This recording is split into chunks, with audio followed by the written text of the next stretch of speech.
Good evening, ladies and gentlemen, and welcome to another Beer Reviews. Tonight we are going to go back to Beavertown Brewery, who are some fellas that we met at the Leeds International Beer Festival, or we tried one of their beers out there. And this is Black Yeti, 5.6%. I don't know what. I'm assuming it sounds like it's a stout, so we'll go with that. But I mean, look at the artwork, isn't that pretty cool? Isn't that pretty cool artwork? The only thing is, there's not as much description on the beer as I'd probably like. But this puts my palate to the test, and we can see if we can distinguish what this beer actually is. So let's pop it on open. Now I've heard a few mixed reviews. Oh, interesting, interesting. Can you see the gunk? That is interesting. Oh, that's yeast. That's a lot of yeast. Okay, it's fine, whatever. Yeast is fine. Yeast is fine with me. Not been bottled very well. That's not a good start. That's, if you weren't a brewer like me, you'd wonder what the heck that was. But it's just sludgy yeast. Judging by the colour of the yeast, this is probably a stout. I assumed it would be, to be honest, with a name like Black Yeti. But oh look, let's pour it on out.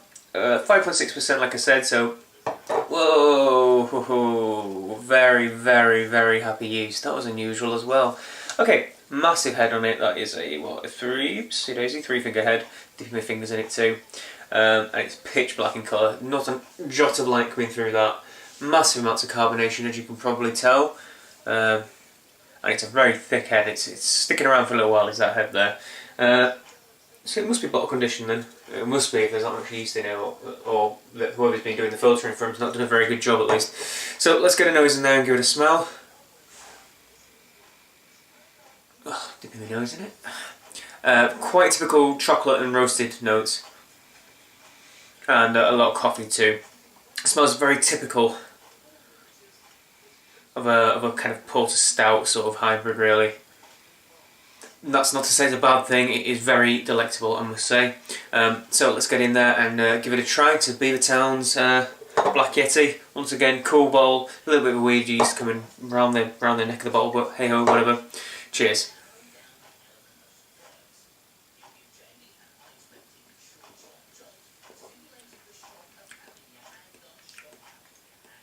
Okay, yeah. The flavours are very similar to what's on the nose. There's a nice chocolate note. There's a nice big amount of roasted malt flavour in there as well. There's a nice level of coffeeness. The bitterness it's very pleasant as well. It's a little bit subdued compared to other stouts I've had. There's quite a bit of ash on it though, like a burnt charred flavour, which I'm not too keen on. It's almost like an over-smoked flavour. In fact, even more so on the aftertaste and the breathe back through the nose. There's a lot of ash, a lot of charred smoke flavour. Not particularly bigly keen on that. Although it does, I can see how it would fit into the style. I'm gonna call this as a stout, except for the fact that the mouthfeel. This is probably the biggest letdown for me in this beer, unfortunately. It is flaccid and wet. There's no body to it. It's very light bodied. Very light bodied. Almost like a glass of water, really. That's probably the major thing that lets this down. A bit unusual about the yeast there. That's just bad bottling technique by whoever's been doing it. The child flavour I can get round, because there's a very nice complement of smooth malt flavours. Char flavour, I guess it blends in quite well. I wouldn't say it's overpowered the other flavours there. I can see it is an interesting flavour, but it's not for me. But the mouthfeel is really letting this one down. Like I said, really floppy and weak, and I can't stand that in a dark beer that's not a black IPA, shall we say. You need the mouthfeel and the body there to give the whole experience, and this one's sorely lacking in it. So for the second time in not very many days, we're going to have to give it another slightly low rating.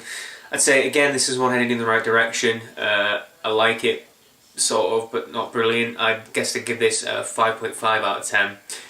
Get your mouthfeel right, and this will be much better.